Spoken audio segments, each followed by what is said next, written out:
అదే RTV app వార్తల్ని క్షణాల్లో చదివే అవకాశం ఉంటుంది. ఒక న్యూస్ పేపర్, ఒక టెలివిజన్ ఛానల్ మీ చేతుల్లో ఎప్పుడూ ఉంటాయి.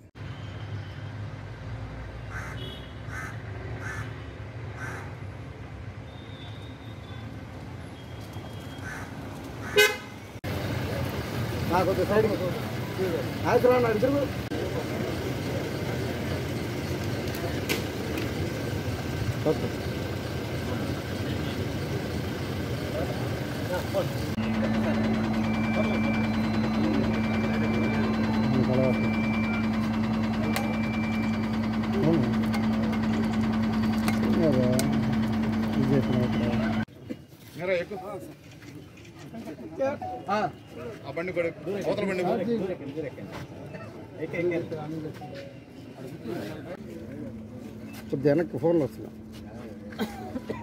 అందరికీ నమస్కారం సార్ వస్తున్నాం సార్.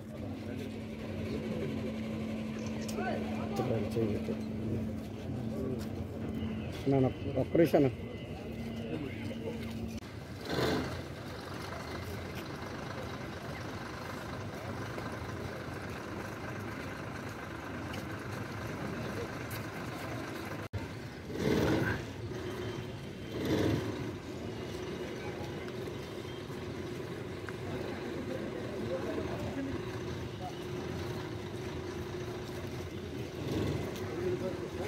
అన్న వెనక్కి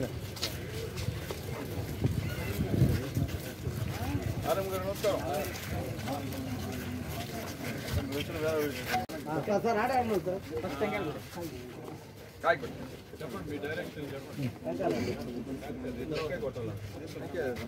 ఎన్డీఏ గవర్నమెంట్ వచ్చిన తర్వాత మోడీ గారి సహాయ సహకారాలతో ఈరోజు ఈ రాష్ట్రం మొత్తం అభివృద్ధి చెందుతుందంటే దానికి కారణం మన ప్రధానమంత్రి మోడీ గారి అన్నమాట. ఎవరు మర్చిపోకూడదు. ఎందువల్లంటే ఈరోజు గవర్నమెంట్ పైన బీజేపీ లేకపోతే మన రాష్ట్ర పరిస్థితి అధోగతి. ఈరోజు కేవలం మోడీ గారి దయ వల్ల ఈరోజు ఈ రాష్ట్రం బ్రహ్మాండంగా అభివృద్ధి చెందుతున్నటువంటి ధైర్యం మనం కూడా చెప్పగలుగుతాం. జనాలు వెళ్ళి మేము గెలిచాం. చంద్రబాబు నాయుడు గారు, పవన్ కళ్యాణ్ గారు, లోకేష్ బాబు గారు, బీజేపీ వాళ్ళని గెలిచాం. ఈరోజు మొత్తం గుంటూరులో రోడ్డు అన్ని కూడా పూర్తి చేసామటువంటి ఆర్ఎన్బి పూర్తి చేసాం. ధైర్యంగా మేము భరోసా ఇవ్వగలుగుతున్నాం. అలాగే ముఖ్యంగా ఈ గూడూరు నియోజకవర్గానికి వస్తే మొత్తం గతంలో ఇక్కడ ఒక 4 బస్సుల్ని మేము ప్రారంభించాం. అట్లాగే ఒక 9 బస్సుల్ని ఈరోజు సురేష్ అన్న ఆధ్వర్యంలో మనందరం కూడా ఈరోజు రిబ్బన్ కటింగ్ చేయడం జరిగింది. అట్లాగే మొత్తం ఒక్కొక్క బస్సు విలువ 60 లక్షలు. ఈరోజు 9 బస్సుల విలువ 5,40 లక్షలు అని చెప్పి నేను తెలియజేస్తున్నాను. అలాగే గతంలో ఈ డిపో నుంచి 4 బస్సులు కూడా మనం ఓపెన్ చేశాం. అంటే మొత్తం మీద ఈ గూడూరు డిపో వరకు 13 బస్సులు దాదాపు 7,80 లక్షల రూపాయలు ఈ ఓన్లీ గూడూరు డిపోకే గవర్నమెంట్, ఎన్డీఏ గవర్నమెంట్ వచ్చిందని చెప్పి తెలియజేస్తున్నా. అట్లాగే గూడూరు నియోజకవర్గంలో మొత్తం ఇప్పటి వరకు మొన్నే వాకాడ్లో అంటే కోటలో వాకాడ్ డిపోలో 10 బస్సులు ఓపెన్ చేశారు. ఇప్పుడు మొత్తం మీద 25 బస్సులు నేను శాసనసభ్యుడిగా అయిన తర్వాత ఎన్డీఏ గవర్నమెంట్ పుణ్యాన ఈ గూడూరు నియోజకవర్గానికి 25 బస్సులు అంటే 15 కోట్ల రూపాయలతో ఇక్కడ ఈ యొక్క ఆర్టీసీ బస్సుల్ని మేమందరం కూడా కొత్తగా ఓపెన్ చేసామని చెప్పడంలో గర్వంగా ఉందని నేను తెలియజేస్తున్నా. అలాగే మా అధ్యక్షుడు సురేష్ అన్న గారికి మా విన్నపం అన్న, ఇక్కడ బెంగళూరు సర్వీస్ ఉందన్న, అది రద్దు చేశారన్న. బెంగళూరు కూడా మాట్లాడేంటే పాత అన్న కొత్త ఏం లేదన్నా, అవి కూడా మాట్లాడేస్తే బాగుంటుందన్న. అలాగే మా వాళ్ళందరూ కోరిక తిరుమల బస్సులు ఖచ్చితంగా గూడూరు నుంచి చేయాలని ఆల్రెడీ మంత్రి గారికి నేను ఆల్రెడీ ఇచ్చానన్నా, చాలాసార్లు ఇచ్చాను. 10-15 సార్లు ఎప్పుడు నేను ఇస్తున్నా తిరుమల బస్సు కావాలి మాకు అని. ఆయన కూడా స్పందించారన్న. అలాగే కొత్త బస్సులు అడిగాం, కొత్త బస్సులు అయితే ఇచ్చారు. ఇప్పుడు ఖచ్చితంగా మీ రిక్వెస్ట్తో, మీపై నమ్మకంతో మాకు తిరుమల ఖచ్చితంగా బస్సులు వేయాలని చెప్పి అన్నగారిని రిక్వెస్ట్ చేస్తున్నా. అలాగే బెంగళూరు సర్వీస్ కూడా నడపాలని చెప్పి అందరినీ కోరుకుంటున్నా. ఏదైనప్పటికీ ఈరోజు ఒక మంచి ఆలోచనతో, ఒక మంచి అభివృద్ధి బాటలో ఈరోజు ఎన్డీఏ గవర్నమెంట్ నడుస్తుంది. ఎక్కడ కూడా ఏలెత్తి చూపకుండా ఈరోజు అక్కడ మోడీ గారు మనం చూశారు, ఢిల్లీలో ఎవరు గెలిచారో చూశారు. ఎందువల్లంటే వ్యవహారం అంతే, అంటే ఎవరేం చెప్పలేరు. అవి ఏదంటే పనిచేసే ప్రభుత్వానికి ఓటేస్తారు, సుస్థితిగా ప్రభుత్వానికి ఓటేస్తారు తప్ప ఏదంటే ఆ గవర్నమెంట్ ఓటేసే పరిస్థితిలో ప్రజలు లేరని చెప్పి నిదర్శనం ఢిల్లీ అని చెప్పి నేను తెలియజేస్తున్నాను. అట్లాగే ఇక్కడ మన ఆంధ్రప్రదేశ్ ప్రజా రవాణా శాఖ ఎంప్లాయీస్ యూనియన్ వారు ఒక రికమెండేషన్ ఇచ్చారు నాకు. ఇక్కడ పైప్ లైన్ ఏర్పాటు చేయమని చెప్పి కూడా చెప్పారు. ఈ విషయం త్వరలో కమిషనర్ గారితో మాట్లాడి కూడా ఆ విషయాన్ని పరిశీలిస్తా అని చెప్పి నేను తెలియజేస్తున్నా.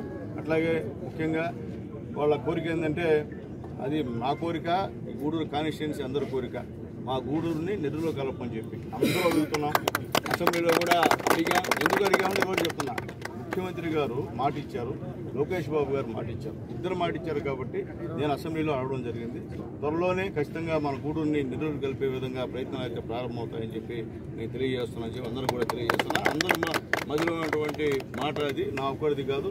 కాబట్టి ఖచ్చితంగా మా గూడూరు కాన్స్టిట్యున్సీ వాళ్ళ ప్రజలకి మా బాబు గారు ఇచ్చినటువంటి హామీ ఖచ్చితంగా నెరవేరుస్తున్న నమ్మకం నాకుందని చెప్పి నేను తెలియజేస్తున్నా. అట్లాగే మన ఆర్టీసీ వాళ్ళందరూ కూడా ఒక ఆర్టీసీ సంబంధించినటువంటి ఒక లేఅవుట్ కావాలని, మాకు ఒక కాలనీ కావాలని చెప్పి అడిగారు. ఖచ్చితంగా సబ్ కలెక్టర్ గారితో కలెక్టర్ గారితో మాట్లాడి ఈ విషయం బయటకు వస్తే ఏం చేస్తారని. సరే ఇవన్నీ చేశారు, మేము కూడా మా ప్రకారంగా మేము చేసాం, అది వేరే పరిస్థితి. కాబట్టి పోలీస్ వ్యవస్థ అంటే మాకు గౌరవం ఉంది. మీరు వైఎస్ఆర్సీపీలో వాడుకున్నట్టు మాకు వాడుకోవడం మేము చేతకాదు కాదు, మేము చేయము ఆ పని. ఎందుకంటే వాళ్ళు ఉద్యోగస్తులు బ్రదర్. నువ్వు 5 సంవత్సరాలు ఉంటావు, రాజకీయం ఎమ్మెల్యేగా ఉంటావు, నేను 5 సంవత్సరాలు ఎమ్మెల్యేగా ఉంటాను. తర్వాత మళ్ళీ ఎవరు వస్తారో తెలియదు. వాళ్ళు రిటైర్డ్ అయినంత వరకు గవర్నమెంట్ ఉద్యోగాల్లో ఉన్నటువంటి వాళ్ళు పోలీసు వాళ్ళు. కాబట్టి మీరు పోలీసు వాళ్ళని భయపిస్తే అది కుదిరే పరిస్థితి కాదని చెప్పి నేను తెలియజేస్తున్నాను. కాబట్టి మీదట వచ్చేటప్పుడు గోవర్ధన్ గారికి తెలియజేస్తున్నాను. వాస్తవాలు తెలుసుకొని వస్తే మేము కూడా స్వాగతించి మేము కూడా పోమాం, ఇబ్బంది. అవాస్తవాలు తీసుకొస్తే నిజంగా వేరే వాళ్ళ కోసం మీరు ఇబ్బంది పడాల్సిన పరిస్థితి ఏర్పడుతుందని చెప్పి గోవర్ధన్ గారికి సౌమ్యంగా మనవి చేసుకుంటూ ఒకటే అందరూ చెప్తున్నా, తగువులు అనేటివి నేనైతే ఇక్కడ ప్రోత్సహించను. నేను ఏ వైఎస్ఆర్సీపీ కార్యకర్తను ఇబ్బంది పెట్టను, ఇది మాత్రం గ్యారెంటీ. మరీ రెచ్చిపోయి విచ్చలవిడిగా మీ రౌడీజాలు చేస్తే దానికి చిన్నప్పుడు వ్యతిరేకిస్తుంది. నేను నాకు కొత్తగా ఎమ్మెల్యే అయిన తర్వాత కాదు, నేను కాలేజీ దగ్గర ఉంటే ఆ 2 రోజుల విషయంలో చాలా జాగ్రత్తగా ఉంటాను. అది వద్దని చెప్పి నేను చెప్తున్నా. ఆ విషయంలో మాత్రం మీరు కోఆపరేట్ చేయండి, మేము కోఆపరేట్ చేస్తాం. గూడూరు ప్రజల శాంతి కోసం అందరూ పాటుపడదామని తెలియజేస్తూ మా చంద్రబాబు నాయుడు గారు కాలు గోటికి మీరెవరూ పని రారని చెప్పి మళ్ళీ తెలియజేస్తున్నాం. ఈరోజు మోడీ గారు, చంద్రబాబు నాయుడు గారు, పవన్ కళ్యాణ్ గారు, లోకేష్ గారు నాయకత్వంలో ప్రజలు బ్రహ్మాండంగా సంతోషంగా సుఖశాంతులుగా ఉన్నారు ఇక్కడ. అంతేకాని మీ జగన్మోహన్ రెడ్డి లాగా చూస్తే భయం, మిమ్మల్ని చూస్తే భయం ప్రజలు, పేదవాడికి ఏడ కొడతారో ఏం దొంగేసులు పెట్టేస్తారని ఆ విధంగా భయపించారు. మీరు గతంలో భయపించారు. ఎక్కడైనా గతంలో మీ దగ్గరికి వచ్చే మనిషి ఉన్నాడా?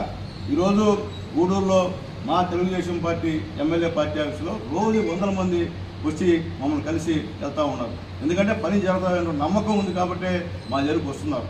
అంతేగాని పని జరగకపోతే ఎవరు రారు. కాబట్టి ఈరోజు చెప్తున్నాం, ధైర్యంగా జనాల్లోకి ప్రతి పల్లెకి గొంతుకి పోయేటువంటి సత్తా, ధైర్యం, దమ్ము తెలుగుదేశం పార్టీ ఎన్డీఏ కూటమి గురించి తప్ప మీకైతే లేదు. ఈరోజు కూడా పోలేరు. మీరు అంటే అడుగుతారు, ఏం చేశావు నువ్వు 5 సంవత్సరాలు అడుగుతారు. కాబట్టి ఎక్కడ మళ్ళీ ఆ పథకం కూడా సీటు కూడా రావని చెప్పి భయంతో మీరు అన్నప్పుడు జనాలంట చంద్రబాబు మీటింగ్కి రారంట. ఆ ఊరు జనాలంతా ఒరే ఊరు జనాలు 300-500 వస్తారు కదా, మేము ట్యాగలుతాం. నాకు కూడా చేత ఉంది కదా, మా వార్డు ఉంది, మా వార్డులో నేను పిలిస్తే వస్తారు. ఇప్పుడు అన్న ఊరిలో పిలిస్తే వస్తారు, అంతే కదా. ఇప్పుడు ఆయన మంగళపూరు ఆ నాయకుడు వస్తారు జనాలు. దానికి చంద్రబాబు నాయుడికి జనాలకి ఆ జనాలకి పోలికంట.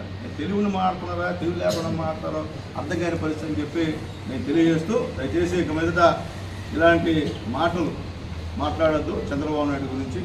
ఎందుకంటే మీరు మాట్లాడినా జనాలు మీ మాటలు నమ్మే పరిస్థితి లేదని చెప్పి మరొకసారి పెద్దలకి తెలియజేస్తూ సెలవు తీసుకుంటాం. మరిన్ని వీడియోస్ కోసం ఛానల్ ని సబ్స్క్రైబ్ చేయండి, లేటెస్ట్ అప్డేట్స్ కోసం వాట్సాప్ ఛానల్ ని ఫాలో చేయండి అండ్ లింక్ డిస్క్రిప్షన్ లో ఉంది.